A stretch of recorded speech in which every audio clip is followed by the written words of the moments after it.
Alright, we're finally back with some more of these damn things. So, there's a couple variations. I'm kind of working on more notes. So the one we're going to go with right now is Meyer's Rose, or at least part of Meyer's Rose. The part that I've made effectively work. Several others I know. Those kinds of fun things. So, in that process of going through that, there is a warm-up you can kind of do to kind of get a full range of motions to get this. Meyer talks about it. Julian has already done a video on the Blood and Iron channel with this exact moveset, so like, it is what it is on that. But something just to warm up, to get your body in rotations, is being high tog, right? Make sure your elbows are not flared out. A lot of people do this huge flare out and then have to drive it in to make your shot, and I find that slower. So again, they're closer up. It's a lot smoother to me. Personal opinions. Blah. Anyway, we're going to start up in high tog. You can have your left leg back on this one, right? We're going to turn the sword to the side. We're going to come boom. All right. So, high tog. Turn it to where you're basically in a hanging upper position. Swing it low, either false edge or with the flat, however your rotation goes with it. False edge is the goal.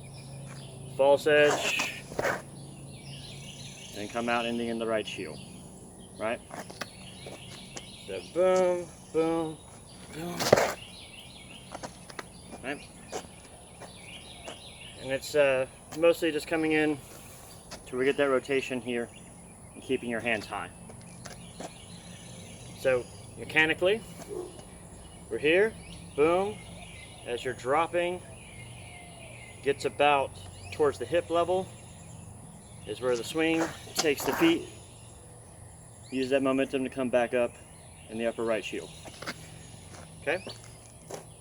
It's a good warm-up phase. So you can also use it on your pel as a clearance. Over here, boom, boom, and ending up into the positions. Right? Boom, boom. So, that's just a nice little warm-up to get the shoulders, get the arms rolling in that motions. So now onto the Meyer's Rose piece. I always like to think about this in stages, but as it goes, you're going to come from middle hook, go under their blade without a step, come back with a false edge middle with a step to clear their blade, and then come up over with the right shield. Right? Now, depending on their movements, right? Boom, boom, boom.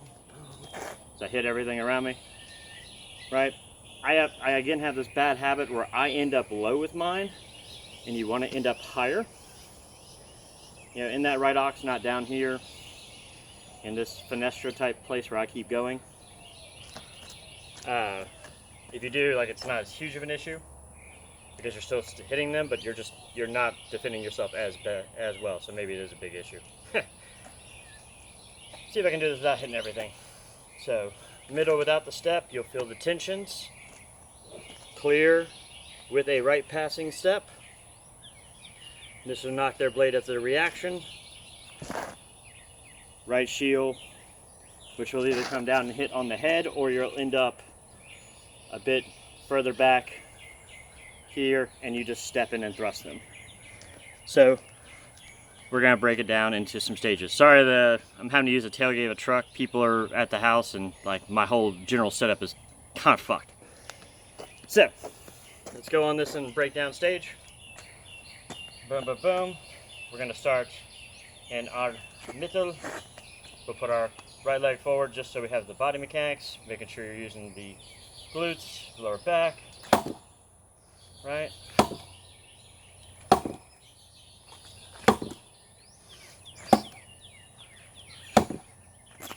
We're just gonna work that one for a bit. Then we'll come up over here. Yeah, 10 each, obviously, of all these.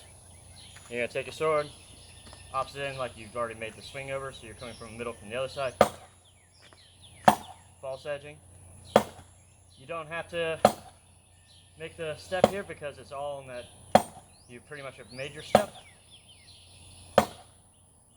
And if you'll notice, this actually has a lot of power and I'm not even going hard.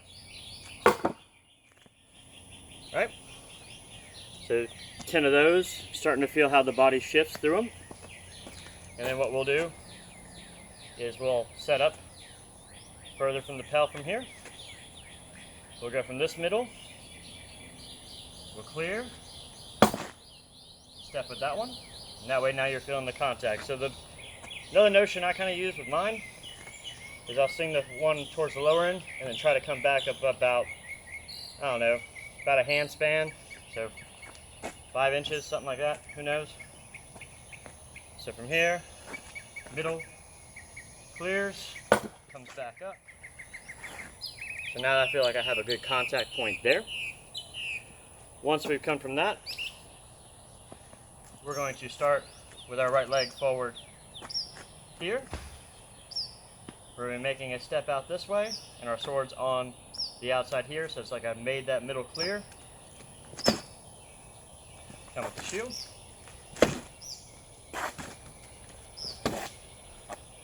There we go, height.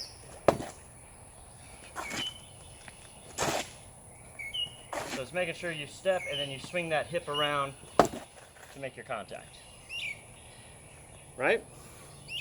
10 of those, so just make sure it's a lot of hip in this, as always. Right?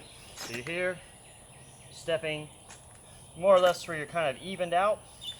So side step, we want to call it, however you want to rendition this. Step around with the compass, and you hit. So let's put it into all together. Make sure we're out of range a bit. So checking your range, I end up about right here. I just want to be just kind of out. That should be enough to make this work. So start from tug, drop to the side, drop to the side, middle, second middle, should be pretty close now and cleared, false edge, right? Sorry if I'm a little off screen, it's kind of a bitch with the distancing. 1, 2,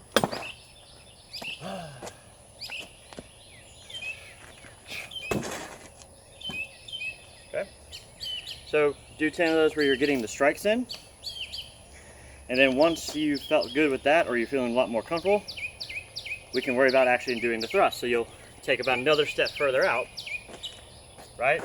Sorry if I am barely on screen here. And you're going to middle, middle, shield, and you want to basically make it to where you end up right where your point's just right there, so you'd be right in the throat area, and then you thrust. Right? Also leads you out into a structured point. Boom, boom, boom. So middle, middle, boom, boom. And the pel went that way. So, on a notion that can happen in this process, right?